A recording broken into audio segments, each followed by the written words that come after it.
के पास जाऊंगा, मैं EY के पास जाऊंगा, ये सब बड़ी कंपनी है कि देखो बाबा आप मेरा CA का काम खत्म कर दो, मुझे मेरे वहाँ पे CA नहीं रखना है, आप मेरे CA का काम करो। उनके वहाँ पे भी CA रहेंगे, ठीक है, वो लोग भी EY के साथ काम करके दोनों साथ में आगे बढ़ेंगे और वो लोग खुद से नहीं करेंगे क्योंकि उनको जितना अंडरस्टैंडिंग रहेगा और एक कंपनी जो उसमें स्पेशलाइज कर रही है वो दोनों में फर्क रहेगा। बट CA का काम वो लोग इन हाउस तो करेंगे ही, ऐसा नहीं है कि इन हाउस नहीं करेंगे, तो उनको भी ज़रूरत है और इनको भी ज़रूरत है, दोनों तरफा ज़रूरत है। जैसे कि हिंदुस्तान यूनिलीवर में एक CA क्या क्या काम करता है वो मैं आपको बता सकती हूँ। जैसे हमको कोई एक प्रोडक्ट बेचना है, वो प्रोडक्ट क्या प्राइस पे बेचना चाहिए, कितना बेचना चाहिए, उससे कितना प्रॉफिट आ रहा है, अगर हमारा प्रॉफिट नीचे जा रहा है तो क्यों नीचे जा रहा है, ये सब के रीज़न एक CA की टीम है वो बनाती है। एक प्रोडक्ट नया लॉन्च करना है तो उसको कौन से प्राइस पे करना चाहिए, कंपटीशन क्या प्राइस पे बेचना है, वो मैं रोज़ ये काम करती हूँ कि अगर कोई नया प्रोडक्ट लाना है तो कंपटीशन के अगेंस्ट उसको एनालाइज करो कि कंपटीशन क्या कर रही है, हमको क्या करना चाहिए। क्या ये मार्केटिंग रिसर्च नहीं, ये मार्केटिंग कैटेगरी हर टीम को एक CA का बैकिंग, मतलब फाइनेंस टीम जिधर भी नंबर्स इन्वॉल्व है ना, नंबर्स का जितना भी काम रहता है वो कोई somewhere it is related to a finance person. अभी वो इंडिया में CA पॉपुलर है तो CA लोग कर रहे हैं, वो CFA वाले भी कर सकते हैं, बैक वाले भी करते हैं, MBA फाइनेंस वाले भी करते हैं, बट कहीं पे भी कुछ भी नंबर्स का खेल है तो CA तो कर सकता है, बाकी कोई करे या ना करे, CA को चांस है वो चीज़ करने का। जैसे हिंदुस्तान यूनिलीवर को एक कंपनी मिनिमलिस्ट करते हैं, तो हमारी एक इन हाउस CA की फर्म थी, मतलब CA की टीम थी, उन्होंने जाके जैसे ग्रैंड थॉर्टन को बोला कि हमको ये कंपनी खरीदनी है, हमको लग रहा है ये वैल्यूएशन है, पर आप जाके चेक करो, मैं वो काम करता हूँ। कंसल्टिंग का कंपनी अंडर वैल्यूड है कि ओवर वैल्यूड है? हाँ, मैं वो नहीं करता हूँ। Consult- मैं अच्छा तो ओके, मैं अगेन तो अपने आर्टिकलशिप में स्टैंडर्ड स्टफ करोगे, audit, tax, GST, income tax, वो सब करोगे, ठीक है।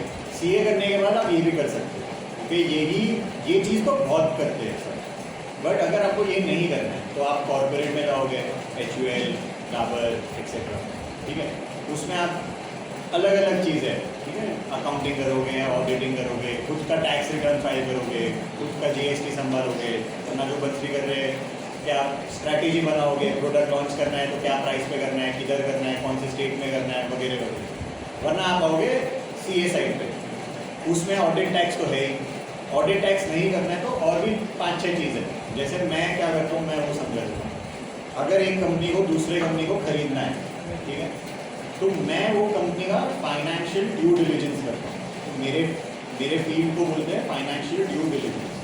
इसमें क्या होता है, मैं जो कंपनी बिक रही है उसका लास्ट 3-4 साल का डेटा लूँगा कि उन्होंने क्या बेचा है, किधर बेचा है, किसको बेचा है, किससे खरीदा है, कब कब खरीदा है, वो पूरा लास्ट 3 साल का मैं एनालिसिस करूँगा और मैं एक रिपोर्ट दूँगा और मैं ये बताऊँगा कि वो बोल रहे हैं कि उन्होंने पूरे साल में 2 करोड़ कमाया है, उन्होंने 2 करोड़ नहीं 1.5 करोड़ ही कमाया, ये मैं बताऊँगा। कि वो लोग ने बोला कि नहीं वो 50 लाख तो उन्होंने कुछ कहीं से कर लिया, तो हम वो आइडेंटिफाई करके उनको सही प्रॉफिट क्या है वो बताएंगे। मैं इसका एक रिपोर्ट बना के दे देता हूँ। अभी ये रिपोर्ट जाता है वैल्यूएशन टीम के पास, वो बोलेगा कि अच्छा 2 करोड़ का वैल्यू नहीं करना है, मेरे को 1.5 करोड़ का वैल्यू करना है, तो मैं उसका वो लोग उसका वैल्यूएशन कम कर देंगे, तो वो दूसरा टीम हुआ। अभी उन्होंने बोल दिया कि हाँ भाई हमको बेचना है 10 करोड़ पे, ठीक है, दोनों टीम ने एग्री कर लिया, दोनों कंपनी ने एग्री कर लिया। अभी उसके बाद जो एग्जीक्यूट होता है, मेरा कंपनी है, विदित का कंपनी है, अभी मेरे को उसका कंपनी को मेरे कंपनी में मर्ज करना है, तो उसका भी एक अलग टीम रहता है जो स्ट्रक्चरिंग करता है कि कैसे करना चाहिए, क्योंकि गवर्नमेंट टैक्स बहुत लगाता है, तो कहाँ पे टैक्स कम होगा, तो अलग अलग मेथड्स है कंपनी खरीदने की कि मैं सिर्फ धंधा खरीद लूँ, वरना मैं वो कंपनी का शेयर्स खरीद लूँ, वरना मैं वो कंपनी को कोई पहले कोई दूसरे कंपनी में लूँ फिर वो मैं कंपनी खरीदूँ, बहुत कुछ होता है। तो वो कौन बताता है, तो वो एक तीसरा टीम बताता है, ठीक है। तो ऐसा बहुत कुछ है जो सिर्फ ऑडिट टैक्स के बाद, बट हर चीज़ का बेस ऑडिट और टैक्स ही हो, तो ऑडिट टैक्स बहुत ज़रूरी है एंड वो आपको पढ़ने में भी आएगा, ठीक है, पढ़ने में भी आएगा, आप आर्टिकलशिप में प्रैक्टिकली भी करोगे और वो बेसिस पे आप कहीं और कुछ कर सकते हो, ठीक है, और ऑडिट टैक्स भी कर सकते हो। ऑडिट में भी statutory audit, internal audit, concurrent audit, tax audit, 10 audit बनते हैं, ठीक है, स्टॉक ऑडिट, बहुत कुछ होता है, इंटर्न सिस्टम का ऑडिट, बहुत कुछ होता है। टैक्स में भी income tax, GST, income tax में रेगुलेशन, मतलब अगर किसी को कोई नोटिस आया है तो इनकम टैक्स डिपार्टमेंट में जाके बात करो, उसका अलग टीम रहता है, तो वो अलग टीम हो जाएगा। तो अलग अलग चीज़ रहती है, तो बट बेसिक्स को समझना है कुछ भी करने के लिए, फिर आप आगे जाओ, फिर डिसाइड करो क्या करना है। ओके, और किसी को कुछ क्वेश्चन है, कुछ पूछना है, कुछ डाउट्स है, कुछ क्लैरिफिकेशन चाहिए? करो मत प्लीज। जो कर रहे हैं अगर आप लोगों को हाँ,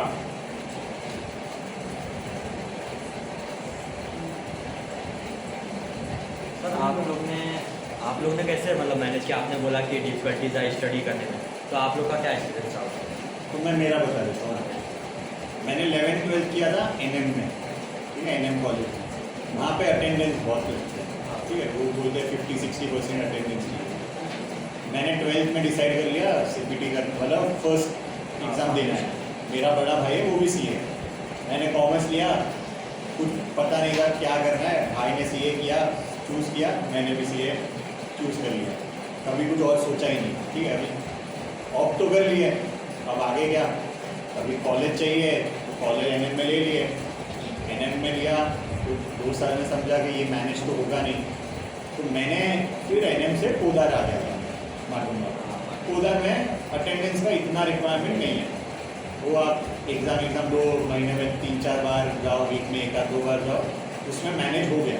तो मैंने वो मैनेज कर, मैंने प्लस मैं रहता इधर हूँ, कॉलेज उधर है, तो दिन का ट्रैवल, सुबह 7 बजे जाओ कॉलेज, 11 बजे उधर से ऑफिस जाओ, आर्टिकल शिफ्ट, उधर से घर पे आओ, फिर पढ़ाई कैसे होगी, कुछ भी नहीं होगा। तो मैंने मैनेज किया था, एक चीज़ कर दी, मैंने जैसे विदित बोला था, ऐसा कॉलेज सिलेक्ट कर लिया जिसमें रिक्वायरमेंट कम थी। बंसरी ने ऐसे कॉलेज, बंसरी ने NM से ही किया हुआ है पूरा 5 साल, तो बंसरी उसका एक्सपीरियंस बता दिया। मेरे से नहीं हुआ वो मैनेज, क्योंकि मेरा ट्रैवल वावल बहुत ज़्यादा हुआ है। उसके बाद मैंने क्लासेस लिए थे, तो क्लासेस ले पाया तो एटलीस्ट मेरे को पढ़ाई साथ साथ होना शुरू हो गई फाइनली, ठीक है। तो मैं सुबह क्लासेस जाता था 7 बजे, 11 बजे आर्टिकल शिफ्ट आता था 7 बजे, उसके बाद क्लासेस का जो होमवर्क रहता था वो करते थे। तो आपका दिन थोड़ा लंबा रहता था, मतलब सुबह 7 बजे से रात के 11 बजे तक आप बिजी रहोगे, उससे अलावा कुछ कर नहीं सकते, आपका दिन इतना लंबा रहेगा, ठीक है, इतना लंबा रहेगा। और वो आपका 2 साल आर्टिकल शिफ्ट जितना रहेगा उतना रहेगा। फॉर्चुनेटली मैंने जो आर्टिकल शिफ्ट किया था, मैंने एक कंपनी है Kamdar Desai and Patel, mid size है, मिड साइज़ भी नहीं बोलूँगा, स्मॉलर मिड साइज़ बोलूँगा। उसका शिवाजी पार्क में तभी ऑफिस था, अभी शिवाजी पार्क में भी है, घाटकोपर में भी है। वो उधर मेरा वर्क लाइफ इतना नहीं था कि मेरे को और कुछ करने ही नहीं मिलता, मेरे को टाइम टू टाइम घर में आने मिलता था।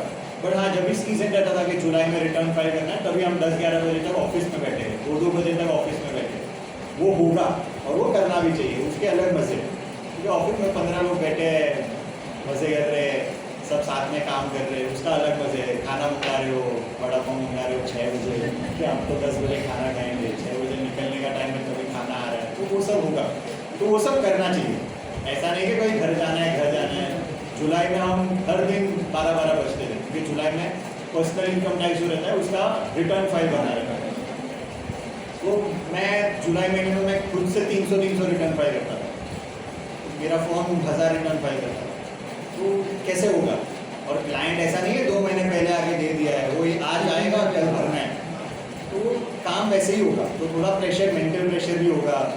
आपके सीनियर्स भी, अगर मैं फर्स्ट ईयर में आर्टिकल था तो मेरा सीनियर 2nd ईयर का है, उसका 3rd ईयर का है, तो वो लोग आपको काम देके चले जाएंगे कि ये करना है, ये करके तू चले जाना, अभी कैसे करना है, कब करना है, वो तुम देखो, ठीक हो। तो वो सब होगा, पर उसका लर्निंग भी अच्छा है, खुद से करोगे। मैंने आर्टिकलशिप में ऑडिट, टैक्स सब किया, तो मेरे को समझ में आया कि हाँ क्या करना है, क्या नहीं करना है, क्या क्या कर सकते हैं, ठीक है। Coming back to the question, manage तो ऐसे ही होगा, आपको मैनेज करना है, आपको टाइम निकालना है, आपको घर के लिए भी टाइम निकालना है, आपको खुद के लिए टाइम भी निकालना है, पढ़ाई भी करना है, एग्जाम भी देना है, क्लासेस भी करना है, आर्टिकलशिप भी करना है, ठीक है। और थोड़ा थोड़ा फ्रेंड्स के साथ घूमना भी है, तो वो भी करना है, वो भी टाइम निकालो। कैसे घूमना ज़रूरी भी है, वरना तो पागल हो जाएंगे। ऐसा तो नहीं है ना 365 डेज ईयर आप यही करते रहेंगे।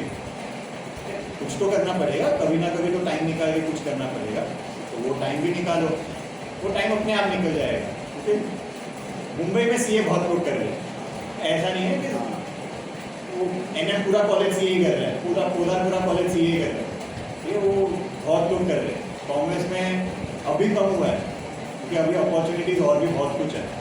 बट मैं जब तक मैं जैसे बोला, सब आते थे हाँ पहले सीपीटी तो दे देते हैं फिर देखा जाएगा, ठीक है। हमारे ग्रुप में 3-4 लोग हैं, सीपीटी तो दे दी, फिर सोचा कि नहीं करना, तो सीए ऐसे ही शुरू हो जाता है। अभी लोगों को समझ में आया कि नहीं और भी बहुत कुछ है।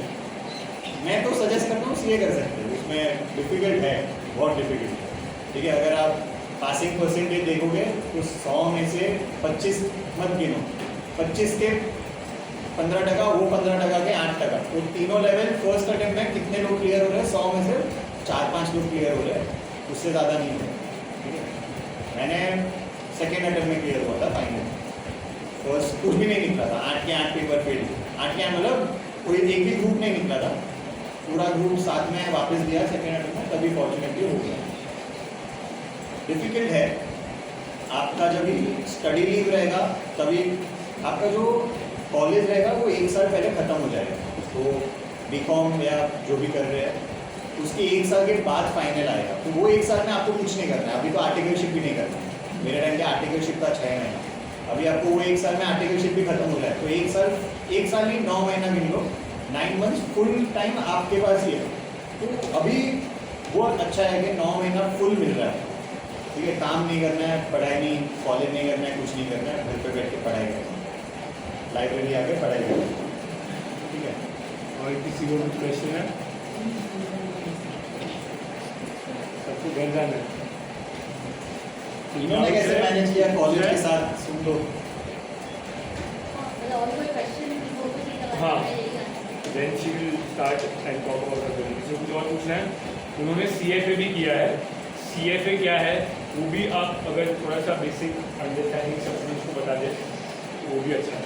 हाँ, पहले तो हाँ मैंने 5 साल एनएम ही किया, तो मैंने भी सोचा था 12th के बाद चेंज करूँ कॉलेज, बट मैं कंफर्टेबल हो गई। मुझे आई थिंक 12th में सीपीटी देने के बाद ही पता चल गया था कि हार्डवर्क के साथ सीए में लगेगा बहुत पॉजिटिव है। तो अगर हर चीज़ को मैं खुद के दिमाग में सोच रही थी कि इसमें कुछ तो पॉजिटिव है, जैसे एनएम था, अटेंडेंस तो, बट मुझे समझ गया कि और कोई लाइफ में, जैसे इन्होंने बोला दिन बहुत लंबा हो, और कोई चीज़ में तुमको मज़े करने का कोई मौका नहीं मिलता, तो क्यों ना अटेंडेंस के साथ साथ ऐसे ही मैंने फ्रेंड्स बना लिए जो वैसे सीए करते हैं, सबकी लाइफ सिमिलर ही चलती है।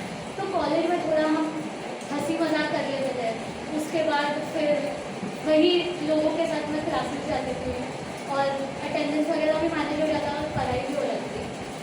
बहुत इम्पोर्टेंट है तुम फ्रेंड्स कैसे चूज़ करें, क्योंकि 12th के बाद जो लोग सीए नहीं करते वो लोग ये भी बोलेंगे कि इतनी क्या पढ़ाई करते हो, थोड़ा सा जी भी लो। वो बोलेंगे, उनको बोलो हम 3 साल बाद जीना चालू करेंगे, हमको कोई नहीं मिलेगा, हम क्या नहीं।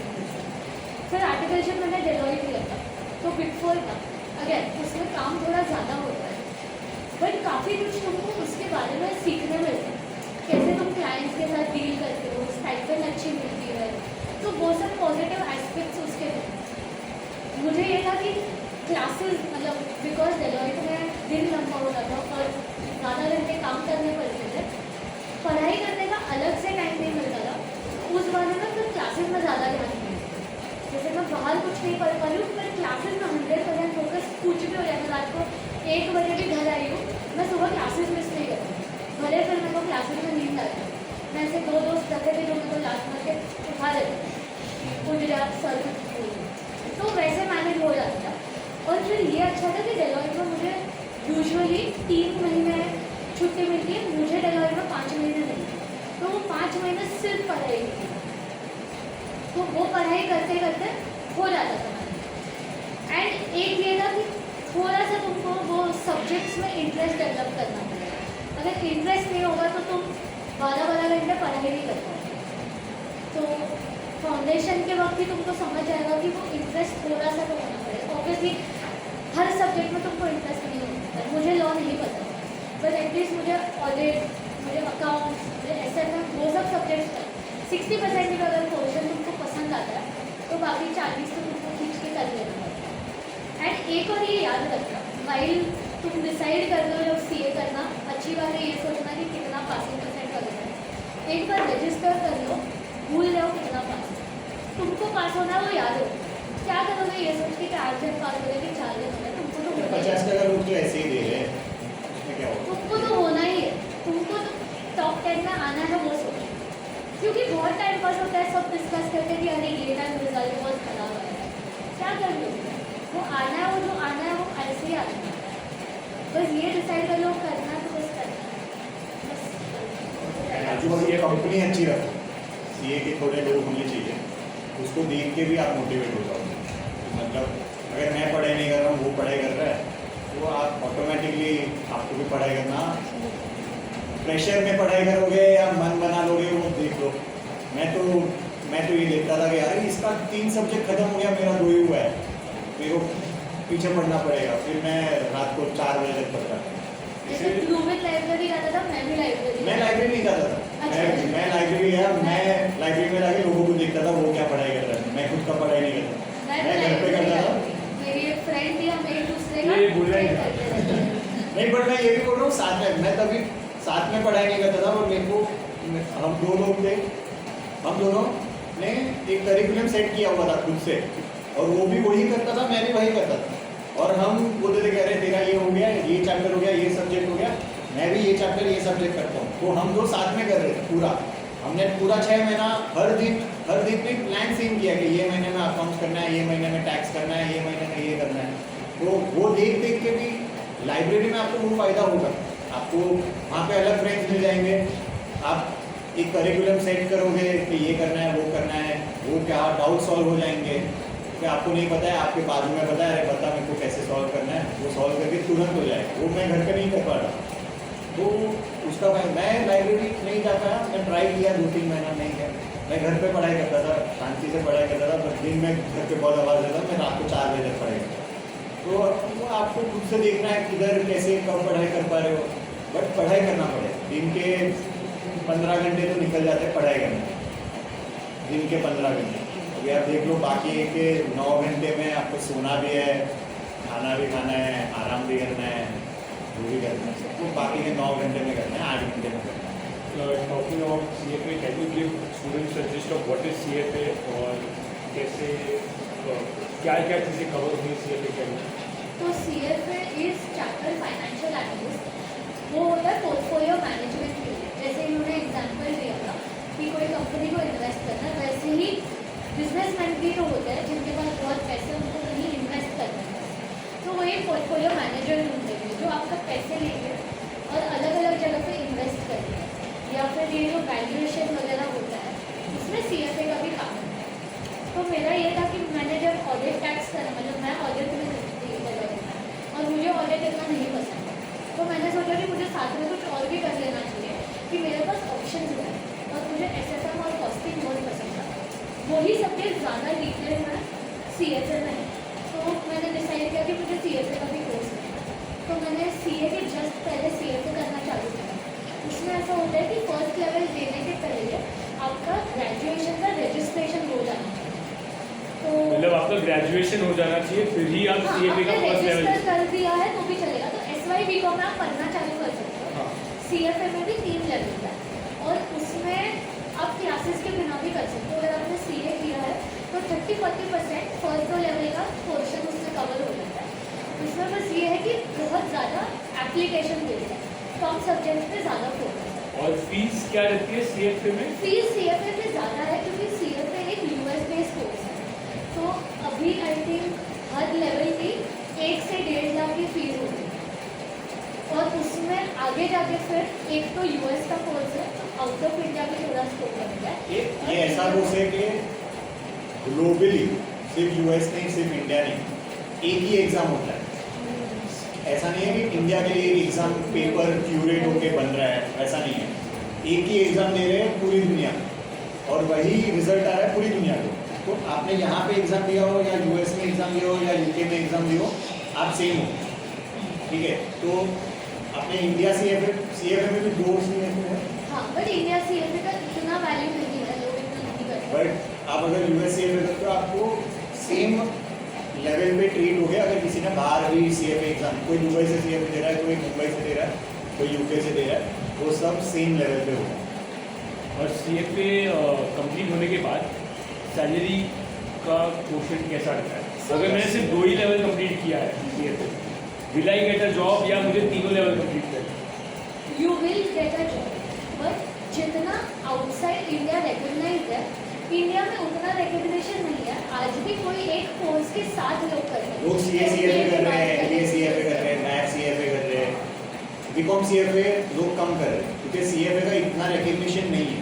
तो मेरा रिकमेंडेशन होगा कि अगर आपको कुछ पढ़ना नहीं है और आपके पास टाइम है, पैसे है, तो कोई अच्छी कॉलेज से MBA करो, पर CA तो करो। CA तुम्हारी पेड डिग्री रखो, एंड एडिशनल करना है वो बाद में सोचो कि अब लग रहा है कि मेरे पास टाइम है। MBA में भी काफ़ी जगह पे स्कॉलरशिप्स के साथ पढ़ते हैं। इंडिया में स्पेसिफिकली MBA का थोड़ा सा ज़्यादा रिकग्निशन है। खाली CFA करके भी जॉब मिलती है, या तो तुम्हारा खुद का प्रैक्टिस भी काफ़ी लोग करते हैं कि मैं पोर्टफोलियो मैनेजर बन जाऊँगा, उनके पैसे वगैरह लोगों के मैनेज करूँगा। But the better route is CA plus MBA in my personal opinion. फिर अगर इंटरेस्ट तुम्हारा CFA में है, CA में सिर्फ एक चीज़ हम बोलना भूल गए, अगर बाई चांस फाइनल नहीं निकलता, 1 साल हो गया, 2 साल हो गया, 3 अटेम्प्ट 4 अटेम्प्ट हो गया, पर अगर आपने 2 एग्ज़ाम और 2 साल का आर्टिकलशिप किया हुआ है तो भी आपको जॉब मिल जाएगी। और वो क्या रेंज में मिलेगी? इसका एक Salary लाइव range? एग्जाम्पल मैं देती हूँ। मेरे ही कंपनी में हिंदुस्तान यूनिलीवर में ऐसे कंसल्टेंट्स जो आउटसाइड पेरोल पे काम करते हैं और यूनिलीवर के लिए काम करते हैं, एंड उनका CA नहीं दिखता है, तो वो 3-4 साल से काम करता है। हर 6 महीने में 1-2 महीने की छुट्टी लेते हैं, एग्ज़ाम देते हैं। अगर क्लियर हुआ तो ग्रेट, उनको यूनिलीवर ही लेगा, नहीं क्लियर हुआ तो यूनिलीवर में कंटिन्यू करेंगे काम करना। एंड उसका स्टार्टिंग होता है कुछ 6-7 लाख, एंड जैसे जैसे तुम यूनिलीवर में काम करते रहोगे वैसे तुम्हारी सैलरी बढ़ती है। वैसे 6-7 लाख पर मंथ नहीं है, 6-7 लाख पर ईयर। हाँ, मैं इनफैक्ट बोलूँगा कि 4 to 6 lakhs, 4 to 7 lakhs के बीच में रहेगा। और बैंक, पब्लिक सेक्टर बैंक में जो हम लोग के वहाँ पे कल आए थे मिलने, वहाँ पे भी अगर आप बैंकिंग के एग्ज़ाम्स क्लियर करते हो, बैंकिंग के एग्ज़ाम्स पे कॉस्ट भी बहुत कम रहता है, 600 रुपीज़। और अगर आप बैंकिंग में कोई जॉब मिलती है तो आपको मिनिमम 40,000 का सैलरी मिलता है प्लस अलाउंस, जो हमने कैलकुलेट किया which comes to 60,000 per month, तो वो 6 lakhs जितना हो जाता है। पासिंग परसेंटेज भी CFA में ज़्यादा बेटर है देन CA, और पासिंग परसेंटेज बैंकिंग में ज़्यादा बेटर है देन बोथ ऑफ दीज। तो ये सब एस्पेक्ट्स भी आप ध्यान में रखिए जब आप डिसाइड कर रहे हो कोई भी कोर्स या कोई भी चीज़ पे मेहनत करने का या कोई भी कोर्स परस्यू करने का।